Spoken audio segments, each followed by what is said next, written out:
Hi, this is Greg Kilstrom. Welcome to the Agile World podcast, where we discuss customer experience, employee experience, and transformation in an agile age. The Agile World podcast is brought to you by TEKsystems, an industry leader in full-stack technology services, talent services, and real-world application. For more information, go to teksystems.com. To read more about the topics discussed on this show, you can go to my website at theagile.world and read my latest articles or get a copy of my latest book, The Center of Experience, a blueprint for creating an experience-led organization, now available on Amazon and other retailers. My name is Greg Kilstrom, and I'm the host of the Agile World podcast. Today, we're going to talk about the importance of employee experience and how organizations of all kinds can remain competitive in the current job market. To help me discuss this topic, I'd like to welcome Felipe Cofiño, VP, Human Resources and Organizational Development at Signal Financial Federal Credit Union. First, why don't you tell me a little bit about what you do at Signal Financial? Well, thank you for having me on, Greg. My role here as the VP of HR and Organizational Development really is to make sure that this is probably the best and safest place to work. And what that means basically is creating opportunities, creating an environment where it's free to speak up, opportunities to grow and learn, having a sense of contribution and collaboration, and feeling valued. So my goal is to hire the best talent, retain them, train them, make sure they have fun at work, get them opportunities to learn new things, and make sure that we have some phenomenal benefits for them. That's great. That's great. And just for how many employees are there at Signal Financial? So we have just a little bit over 100 employees right now. So we've been growing steadily over the last 5 years since we have a new CEO. Our credit unions have been around since 1947. And it used to be just for the telephone workers back when, before cell phones, CMP and Bell Atlantic. And then afterwards, they decided that we really wanted to be a credit union for the entire community, not just telephone workers. So we are a multi-charter credit union, which allows us to allow almost anybody to bank with us. It's not so much can you bank with us, it's how will you bank with us. That's great. That's great. Well, yeah, so let's start by talking about the value of great employee experience. So, Felipe, why don't you describe what you think, good experience looks like? For me, it's almost the entire journey. I think about it from the positive feeling of inclusiveness feel from the application process up until they retire, resign, or leave us. I truly believe there's 5 stages that are high areas of focus that we should have for our staff when they come in and join us. One is how they're treated during the applicant process, making sure that they feel like they weren't forgotten about, that we get back to them timely, to when they join us. When they are joined and come into orientation, making sure that they feel welcomed, that they're trained, that they have all the tools at their disposal, ready to start working, that they're onboarded well with their team. We do the small thing just to start off the good experience. We send them a questionnaire about what their favorite things are, just small, favorite books, favorite food, favorite snacks, and we create a little welcome basket. And then welcome basket will have a little bit of swag, but they don't have their favorite chips or favorite sodas, their favorite snacks. If they have a favorite football team, a little trinket from there. And it's just customized to each employee so that they know that, look, we appreciate the fact that you're working here and we know that we offered you the job, but you accepted it. So thank you for choosing us as your employer. So we want to make sure that experience is phenomenal. But then after that, they go into the department. So that next stage is about being inclusive with the team, making them feel welcome, learning the ins and outs of the team, and building relationships with them. The key thing you'll hear about a lot that we do here is building relationships that last a long time. And then the fourth part is what's in it for them. It's about time that we start looking at what's your next step? How can we help develop you to get to your next level? Or if you're happy in your current role, how can we help you grow? And then the fifth one is really about however they choose to leave us, let them leave with dignity and respect and thank them for the contributions that they have offered us during this time, because they have contributed at some point and they have done a lot better and left this place better than it was when they got here. So they should walk out of here feeling like they've really done a great job and that we respect them and thank them for the experience. So In a nutshell, that's the overall how I look at the employee experience. It's a whole journey. Yeah. No, that's great. I mean, I love how you personalize the experience from day one. It sounds like, and also, that's such a key thing. I don't think you hear enough about the transition out of the company enough. So, I mean, that is great that you're looking into that, and not only looking into it, but doing something about it. And yeah, that's really great to hear, because I think the onboarding gets a lot of attention, and even early on gets a lot of attention, but there are there's Glassdoor and Comparably and all manner of places where people can post things, and it does matter how you leave. So that's great to hear. And I got to tell you, it is something that it adds to your reputation, because if you're respectful, you don't have to be angry when you have to let someone go. I mean, it's already an uncomfortable situation, but if you do it right with respect, I've had actually two employees tell their friends saying, "Hey, you know what? That was a great place to work. It didn't work out for me because I messed up, but you should go work there." Wow, that's And great. that to me said that, you know what, we did something right and that they enjoyed their job here. And so it's all about making sure that they are respected. Yeah. No, that's great to hear. So, beyond things like that, how else do you measure the employee experience, and how things are working throughout that process? I wish there was a magic pill for that, but there's not. But we do a lot. We try to not put all our eggs in one basket. There's three ways I really like to measure the employee experience, to make sure that we're on the right track and know when we need to make changes or course directions or corrections. One is just, again, building relationships, engage in conversation, walk around the building, ask about feedback and advice on how to do things. You ask somebody their advice on how to do something, first of all, you're going to build up their confidence that someone came to them for their advice. But two, they're the ones doing it daily. They probably have better ideas than we do. Mm, And then three, look, I'm in an HR role. I'd be naive to think that people are going to come to me whenever they have a question. My title alone can be intimidating. So when I walk around and talk to people, it's amazing how the people that I talk to are the ones that never come up and see me in my office. mm, So if I don't get out and about, I won't hear it. So that's one way of really gauging honest feedback. Another way that we measure it is team building things. If we're trying to do team building exercises and people are not into it or not, participating, then we got a problem. But when we start seeing the team building exercises grow to the point where we now have people that organically go out after work, and we have a dodgeball team, we have a basketball team, we're trying to build a softball team. So it's neat to see that the camaraderie is building and that engagement is there, yeah. and that they're enjoying the experience of being with their coworkers at work and outside of work. Yeah. Now, in a formal way, I do conduct an annual survey.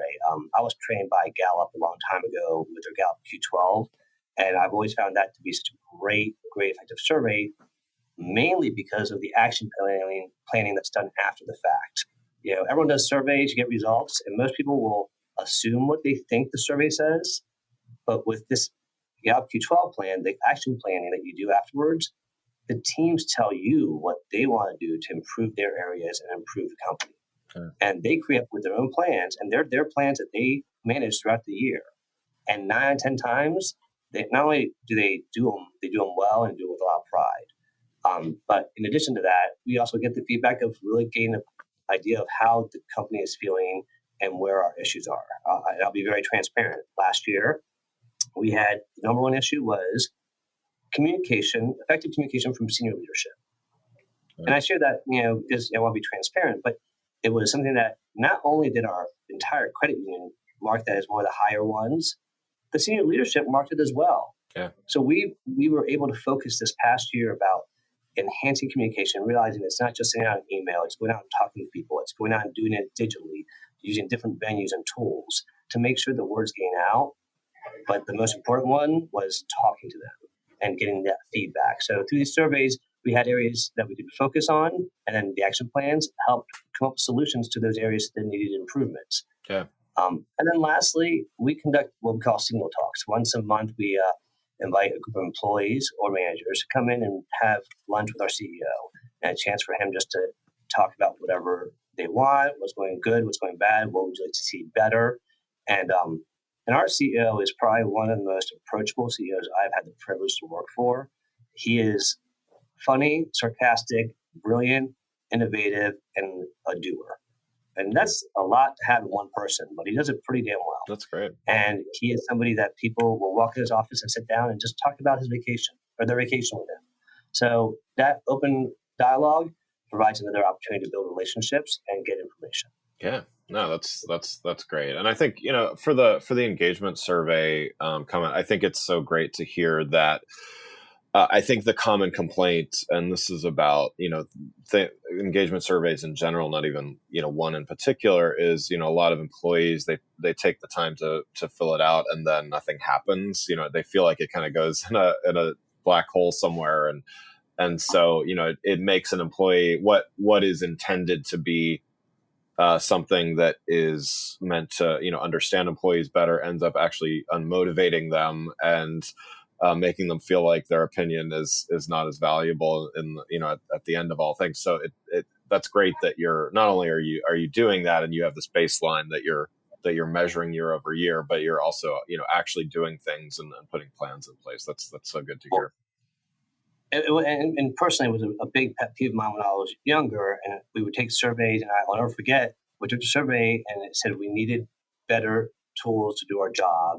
And so they interpreted that as, okay, everyone's getting new keyboards, mouses, and monitors. Okay. Well, if you'd asked us what we needed, we were still like on Windows 3 and we needed Windows 7. Okay, that's what we needed, but no one asked us to really understand. Yeah. So we have 2 ears and 1 mouth. We should listen twice as much as we speak. Yeah, that's great. Yeah, so let's talk a little bit about values then. I mean, I think so you touched on some of that already, but when I go to Signal Financial's website, your values are posted there. Use the acronym Connect.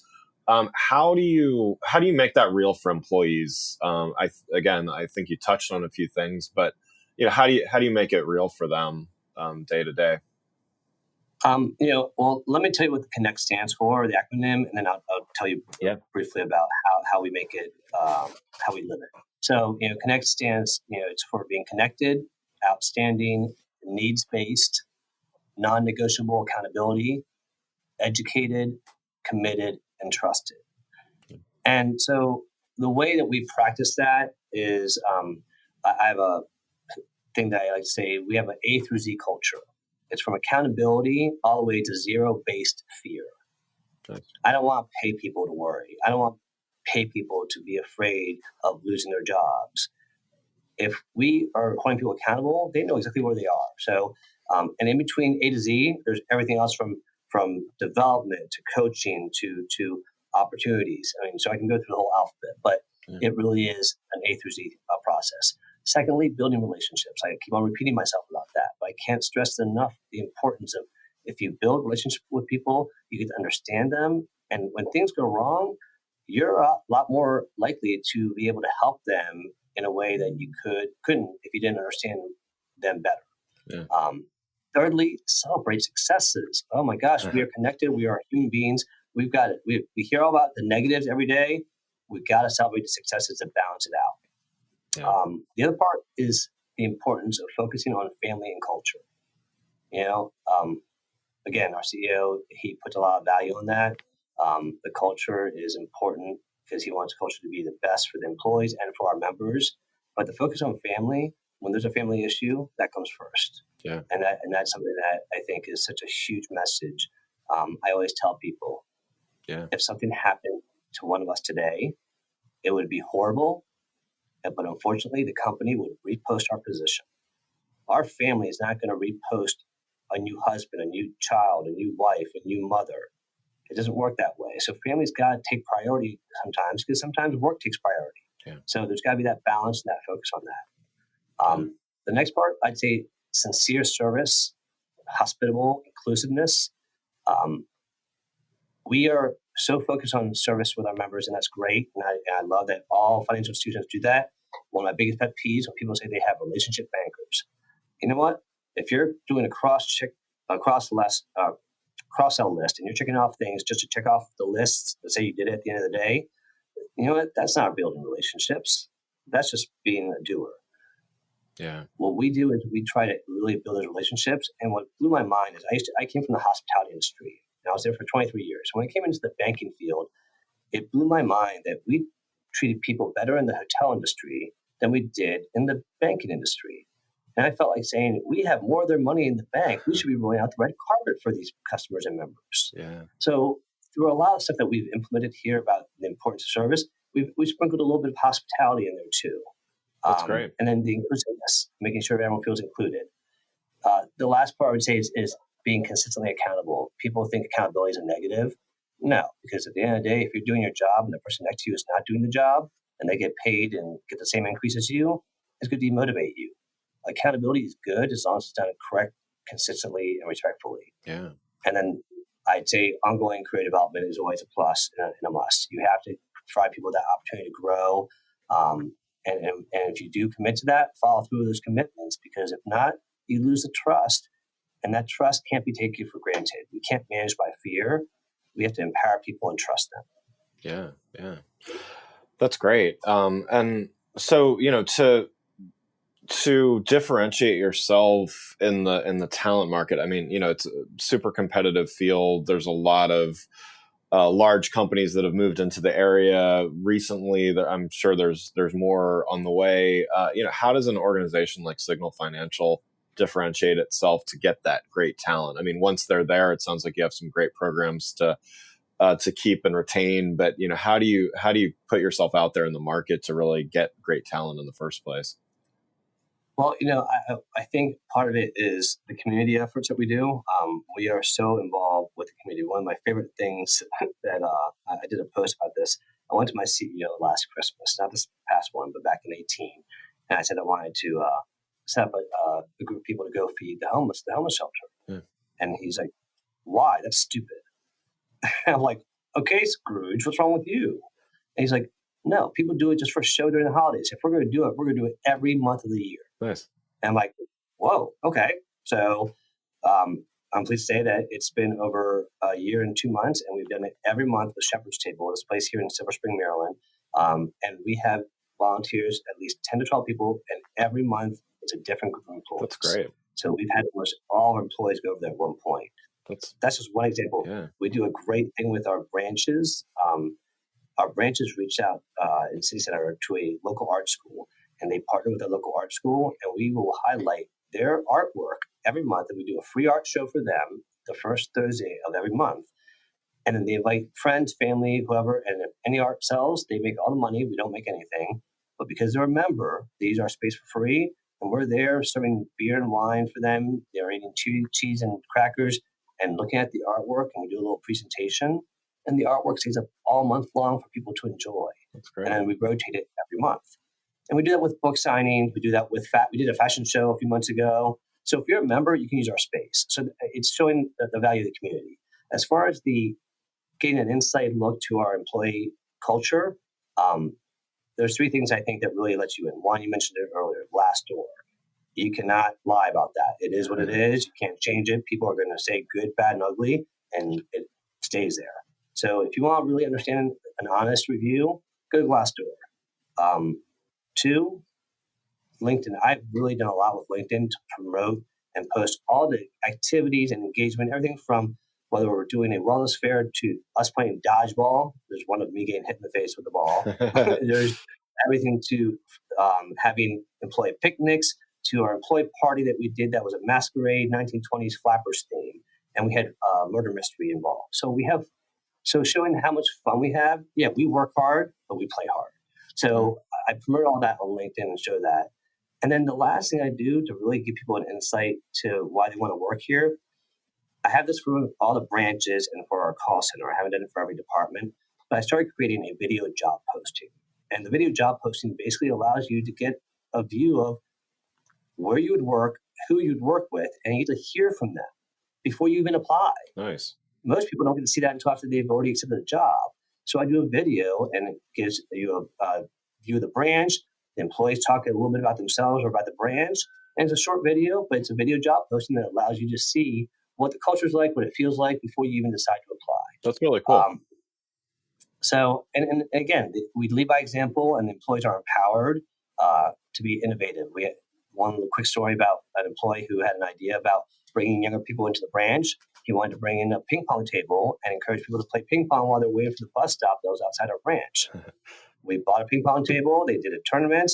They had a night event, and they had a bunch of people show up for the night event, and it just really opened the eyes of people that usually didn't look at us, saying, "Oh, wow, they're not old and stuffy. They actually know how to have some fun." Nice. That's great.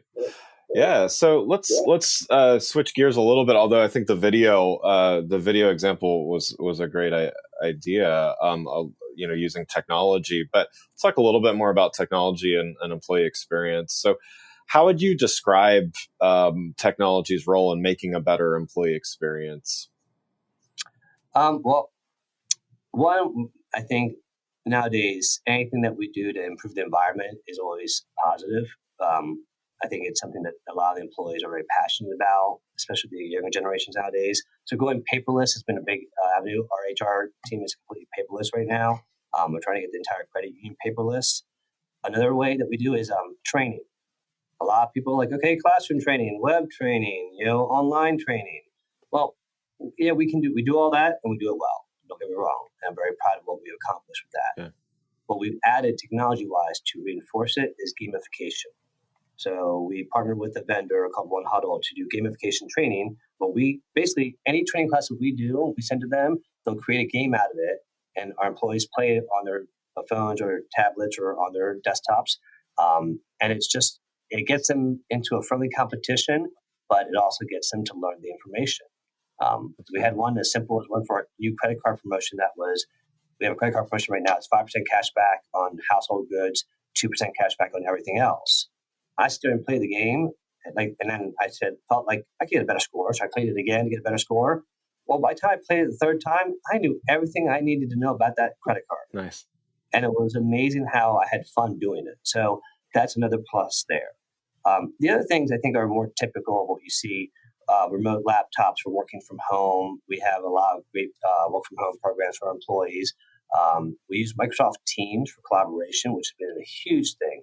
I mean, if you haven't used Microsoft Teams yet, I got to tell you, it's amazing to be able to work on the same document in real time and not have to worry about, oh, someone's in it or not. And you also can do video conferences. Our CEO did an all staff call to everybody to announce something really quickly through Teams, and people could video in or just call in. We have wireless branches now. Our city center branch, I have videos of it on LinkedIn, but if you walk into our city center branch, it's like Apple and Starbucks had a baby. Nice. Okay?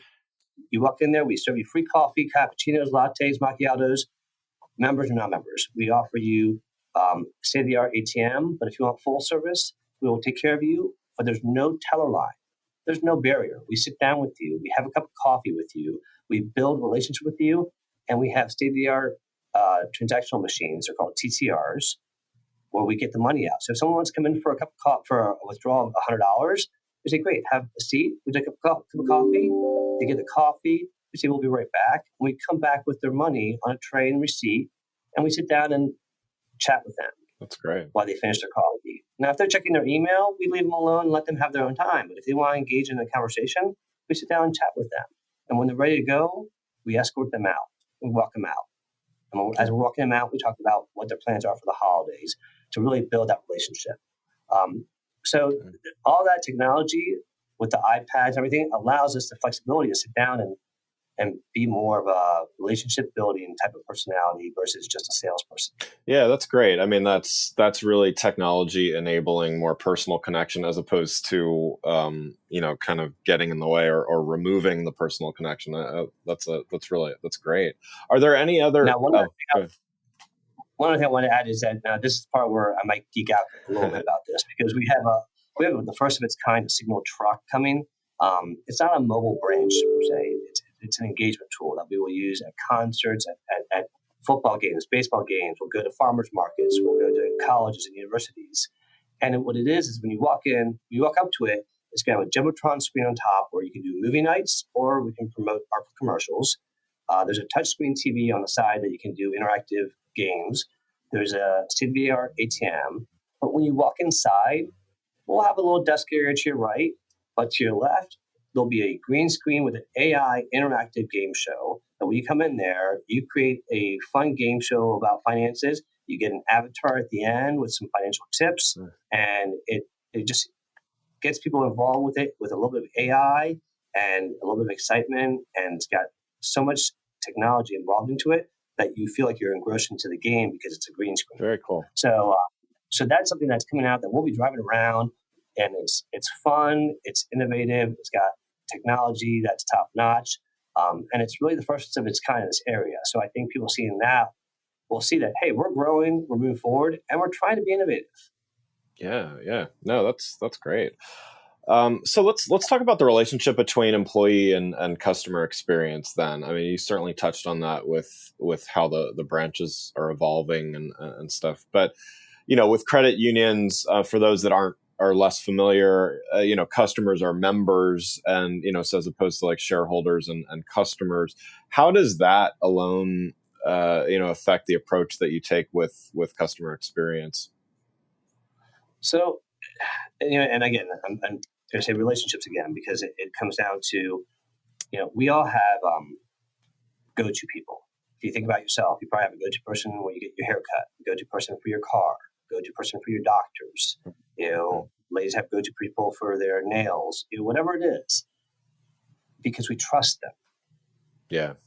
Not because they're good salespeople. Right. We trust them. They know what we like, and they listen to us, and they respect us. We should be that same for them. So for us, it's about building that long-lasting relationship. And I think that for us, we do that by making sure that when they come to us, we're not selling them stuff. They're coming to us because they trust us, and we're giving them advice, and they're taking our advice. I use my mother as an example. There's two people in our branch here in Kensington that all the people she loves, but there's two people, Gladys and Crystal, that she will go to every single time because they get her. They understand her, and she trusts their opinions, and she will take their advice without a second thought. Yeah. That's the value of building that relationship because you're not selling. You're truly helping people because you're listening to them, and they're coming back to you because they know that you listened and you build that trust. And I think that leads to a long-lasting, trusted relationship that will last a lifetime. Yeah. So to tie that then to employee experience, how do you either train employees to value that like you're describing, or how do you find the right employees that already value that, and then how do you know if those are working well together? How do you measure that? Well, so with the employees, and this we'll go into a little bit about training, but the employees we try to make sure they get treated with the same level of excellence that we expect them to deliver to our members. And I've always had a huge issue with, okay, well, these employees need to treat our members better or else. Right. Okay, so are you going to go to our members and say, well, you're going to bank with us or else? Right. Oh, no, we would never do that. Then why would you talk to an employee that way? Yeah. Come on. Yeah. So at the end of the day, it's making sure that their experience and they see how from the very beginning when they start with us and get that application or that welcome basket to when they leave us or to when they get promoted in between, making sure that they know that we are invested in them as much as we ask them to be invested in our members. So we do training that we created, and the success stories that we have, we promote those and post those so people see them. If there's letters or calls from our members that validate that behavior, we share and see, look what a great job you did. And a lot of times they're like, well, you all really helped us see the value because you made us feel good about working here. A way I measure that also, I think Glassdoor, other people can see that on Glassdoor, the reviews that people leave. Yeah, we'll have some ones that are not as great as others, but for the most part, we're very proud about it. But then at the end of the day, you have Yelp reviews, Facebook reviews, social media reviews from our members that really tell the stories about how great the experience was. After we did this training about building relationships, we had people coming in from a certain company I won't name that had done a large amount of layoffs. And a lot of them had banked with us. And one member came in and he's like, oh, yeah, I just got laid off. And they're like, oh, we're so sorry to hear about that.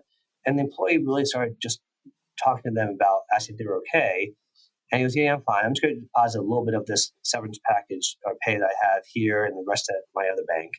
And through the conversation, at the end of the conversation, the man was just like so touched that this woman cared so much about him and was so concerned about his overall well-being, if there's anything he needed to talk about, or if there's anything financially they could help with from their standpoint, to let her know. He ended up depositing $400,000 more into that account because he felt like he wanted his money where somebody valued him. Well, that was the epitome of what we're trying to create, is make people understand how much we care about them, not just their money. Yeah, that's great. And it's that balance of when you focus on employees first, then that is going to translate into happy customers, and customers, to the point of your last story, customers that trust you and feel comfortable sharing and stuff like that. I think that's a great way of looking at balancing those needs. So that's great. I guess, one last question before we wrap up here. I noticed on your LinkedIn profile, you have the following quote: "Success shouldn't create a culture. The culture should create success." What does that mean to you, and how can other HR leaders apply that to their work? It's one of those things where I've worked for really large companies and I've worked for small ones and medium-sized ones. And the one thing that always baffled me was when the large companies had to hire an outside organization to come in and teach them how to build their culture. Yeah. And it's like, that's like having someone come in and tell you how to run your household or how to parent your children. We shouldn't have to hire somebody from the outside to tell us how to build our culture if we truly cared about where we worked. So if you wait for success to invest in the culture, you're probably going to fail in the culture and you're going to spend a lot more money and you're going to lose money to the bottom line. And that's not going to be good for the organization. Yeah. If you build it from the very beginning, it will truly be part of the culture and it will grow organically. An example of that was when I created a wellness program here with an incentive to get 25% off your insurance every month if you participated in it.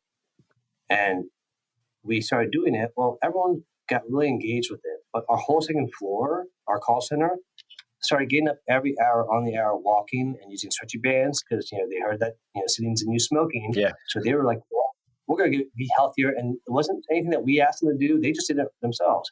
And then all of a sudden, other departments started doing things. Started doing walking groups, running groups, and it became organic. We had 4 people lose over 400 pounds. We had 3 people quit smoking. We had 1 person who was no longer diabetic. We had 2 people who stopped taking high blood pressure medication. These were true success stories that resulted out of the culture that we built of truly caring. So, and that in turn saved us money because it saved them money on medical expenses. It saved us on claims. So it's a win-win.